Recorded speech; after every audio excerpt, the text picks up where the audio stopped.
Estudio de traducciones.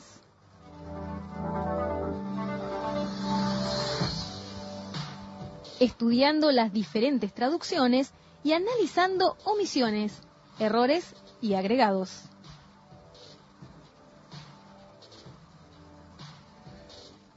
Bueno, llegamos aquí a este nuevo bloque que se llama Estudio de las Traducciones. ¿Qué vamos a ver aquí en este nuevo bloque? En este nuevo bloque vamos a analizar algunos pasajes de las Escrituras que nos van a dar una riqueza muy grande acerca del conocimiento de la palabra de Dios y ser cuidadosos a la hora de navegar por ella, de movernos a través de ella, para saber que sí hay algunos pequeños errores que tenemos que tener en cuenta.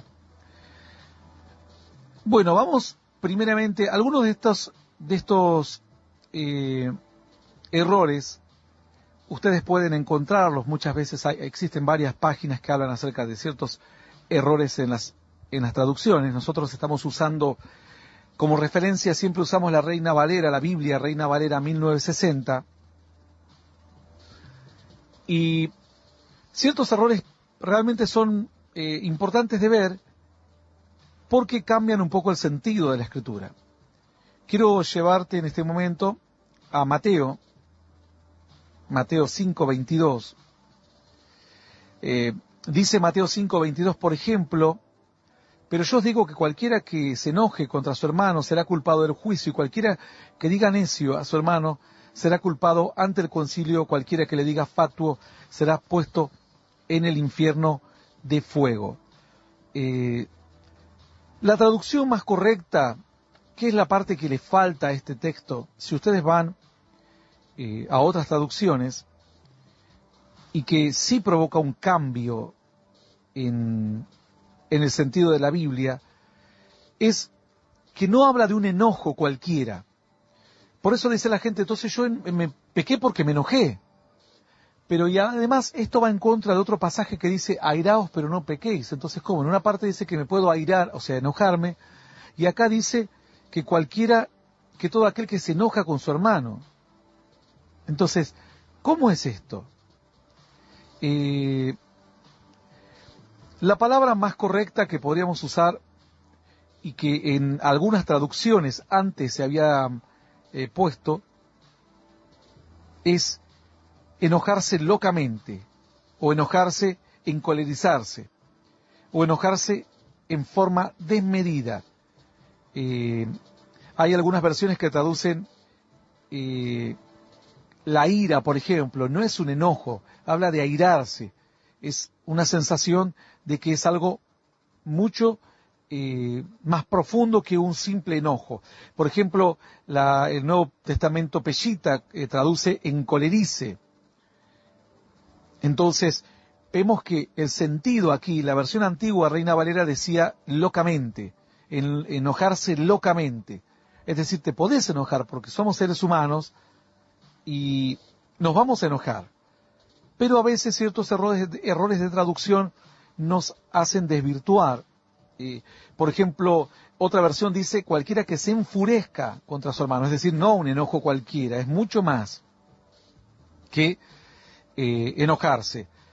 Otros dicen, bueno, aquí por ejemplo la versión 1909 dice, mas yo digo que, Reina Valera, cualquiera que se enoje locamente. Lo mismo es en esta versión 1909, se traduce locamente. Vemos en otras versiones que también se ha dado una buena... Algunos dicen que se enoje sin razón, por ejemplo, algunas versiones, la Reina Valera Gómez dice sin razón, pero el sentido aquí es más bien enojarse locamente, enojarse desmedidamente o airarse. No es algo así simple, es algo muy, muy fuerte. Aquí, por ejemplo, otra versión dice, yo les digo cualquiera que se enemiste, es decir, separarse definitivamente. Enojar, podés estar enojado. Somos seres humanos y es un sentimiento que con el cual vamos a convivir. Otra versión dice encolerice. Aquí otra versión dice enojarse descontroladamente, que también refleja más el espíritu de lo que significa este texto. Entonces, cada vez que leamos este texto, hay algunos como la Biblia del Arca, dice enemiste, refleja un poco más, encolerice también. Bueno, entonces, cuando nosotros veamos este pasaje, vamos a ver que en este pasaje, en realidad, lo que significa aquí enojo no es un enojo común, es un enojo totalmente desproporcionado y desmedido. No es alguien que simplemente se ha enojado, es alguien que ha entrado en cólera, es alguien que se ha enemistado. Había una versión que estoy tratando de encontrarla porque tengo muchas versiones en mi Biblia, aproximadamente 70 por lo menos o más. Había buscado una versión que nos reflejaba más fielmente de lo que representa esta palabra enojo. Enojar descontroladamente también nos dice la Biblia Reina Valera 2000 ya corrige esto y lo pone descontroladamente. La Biblia del Oso también pone enojarse descontroladamente. Esto es lo que refleja el sentido, enojarse así, descontroladamente o enfurecerse, algo que es totalmente desmedido. Enojar, nos podemos enojar, podemos estar molestos, pero no enojarnos así, enfurecernos y darle lugar al siguiente paso, es decir, enemistarnos totalmente o encolerizarnos totalmente y entrar en esa dinámica. Entonces, si nosotros la entendíamos solamente enojarnos, después nos dábamos cuenta que la palabra dice airaos pero no pequéis. Entonces no iba a reflejar fielmente e iba a encontrar conflicto en esta parte doctrinal. Por eso es importante siempre, antes de ver contradicciones en la Biblia, analizar bien si es que no estamos frente a una mala traducción o que se han elegido algunas palabras que han dejado de reflejar específicamente el mensaje inicial, el mensaje original, o lo han tergiversado de alguna manera. En este caso, nos da mayor riqueza cuando nos habla de enojarnos totalmente o descontroladamente o alocadamente contra nuestro hermano. Vamos al siguiente, a otra escritura. Hemos dicho que cuando la Biblia dice airaos pero no pequéis, entraría en conflicto con Mateo 5:22, porque dice cualquiera que se enoje. Pero cuando vemos que dice cualquiera que se enoje alocadamente, locamente, o aquel que se enoje en forma desmedida, o encolerice, nos damos cuenta entonces que no hay ningún conflicto entre una escritura y otra, están hablando de lo mismo y afinamos la doctrina, la corregimos, y porque muchos después se sienten culpables incluso por haberse enojado. No, dice Dios, no, enojarte te podés enojar, pero no así, de esta manera. Voy a pasar a otro pasaje que nos va a dar una riqueza espiritual grande. Quiero leer en Génesis 1:1. ¿Me ayudas, Juque?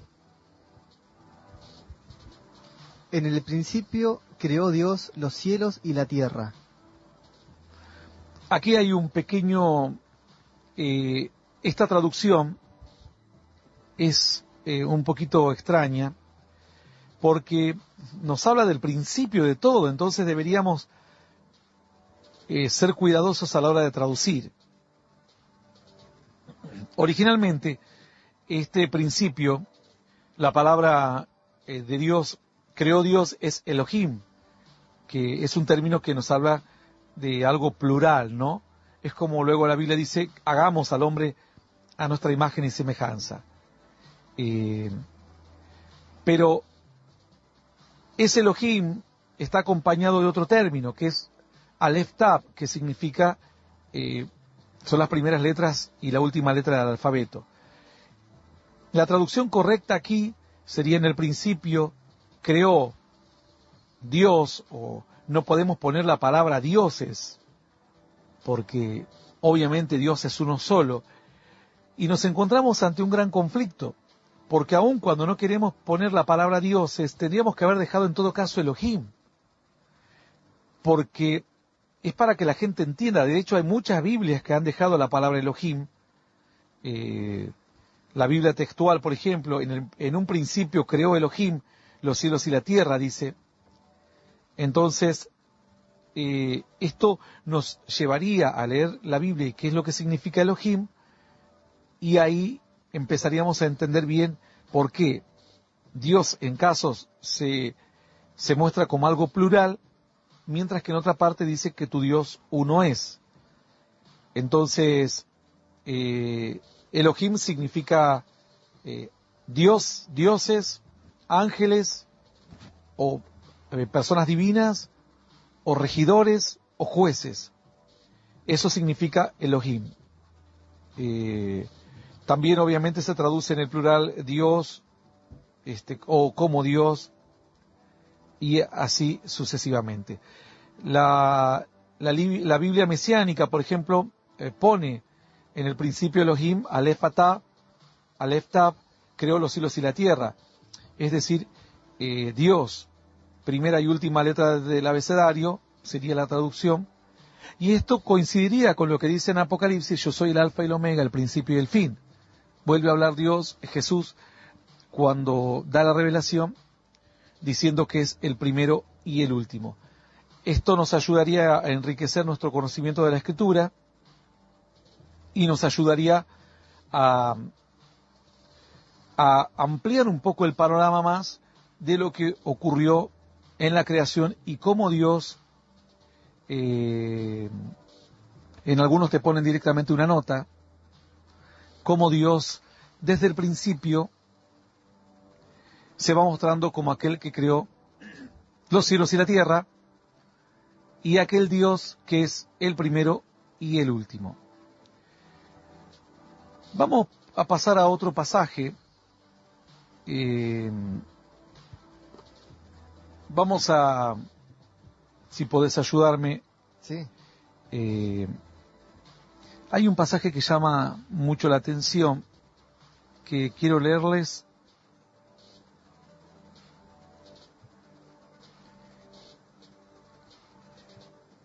A ver si lo tenemos a mano. Este pasaje está en Juan, primera de Juan 5, 6 y 7. Y esto va a ser lo último que vamos a ver, porque este bloque es un bloque pequeño, para que ustedes luego sigan investigando. Es primera de Juan 5, capítulo 6 y el 7. Este es Jesucristo, que vino mediante agua y sangre, no mediante agua solamente, sino mediante agua y sangre. Y el Espíritu es el que da testimonio, porque el Espíritu es la verdad. Porque tres son los que dan testimonio en el cielo: el Padre, el Verbo y el Espíritu Santo. Y estos tres son uno. Bueno, hay otras versiones. Esto está en los pasajes más antiguos. Este verso 7 no está. De hecho, en algunas versiones de la Biblia no las van a encontrar. Van a encontrar que no tiene entrada directamente este pasaje. Y solamente van a encontrar tres son los que dan testimonio. Nada más. Pero luego no va a continuar, y ese pasaje en la Reina Valera, ¿cómo nos dice? ¿Cómo nos dice el verso 7? El 7 dice: porque tres son los que dan testimonio en el cielo: el Padre, el Verbo y el Espíritu Santo. Y estos tres son uno. Bueno, aquí solamente dice porque tres son los que dan testimonio. Hasta ahí. Todo lo demás, en los pasajes más antiguos, no está. Entonces, siempre hay que tener cuidado en eso. Por ahí, los testigos de Jehová se basan en esto para decir que nosotros hemos inventado una Biblia y que la Trinidad no existe. Pero la Trinidad no se basa en este pasaje. Solamente lo que vamos a ver, tres son los testigos nada más, dice la Dios, algunas versiones de Dios habla hoy, y lo que sigue en la Reina Valera continúa diciendo, a ver, déjame que estoy en otra versión ahora. En el cielo, el Padre, el Verbo y el Espíritu Santo, estos tres son uno. Eso está agregado en otras versiones más antiguas, no figura. Solamente tres son los que dan testimonio, nada más. De todas maneras, en muchos otros pasajes la Escritura nos habla ya de lo mismo, lo anterior sí. El versículo 6 está bastante completo, pero el 7 tiene ese extra que tenemos que estar pendientes cuando lo leamos. Esto es en Primera de Juan 5, verso 7. Tengan en cuenta entonces que los textos originales solamente habla, 3 son los que dan testimonio, o hay 3 testigos, lo van a ver comparando otras versiones de la Biblia, y muchas de las otras, de los textos originales, esto no está. Este error también se repite en la Biblia King James, en la Biblia en inglés. También se vuelve porque se han inspirado aparentemente de las mismas fuentes, pero luego se han descubierto textos en los cuales estos pasajes no estaban y algunos han decidido omitirlos directamente. La Dios habla hoy dice solamente 3 son los testigos y nada más. No dice del cielo, ni el Padre, ni el Verbo, y estos 3 son uno, tampoco habla referente a esto. El Verbo, el Espíritu Santo, estos 3 son uno, esa parte no está. Pero ¿qué te pareció por hoy? Estos algunos errores de las Escrituras. Vi que tenés muchísimo ahí, yo dije, me parece que el tren va a tener que hacer un doble recorrido, ida y vuelta, pero está bien, vamos a dejar los otros para los próximos bloques, claro que sí. Ahora nos vamos de esta estación.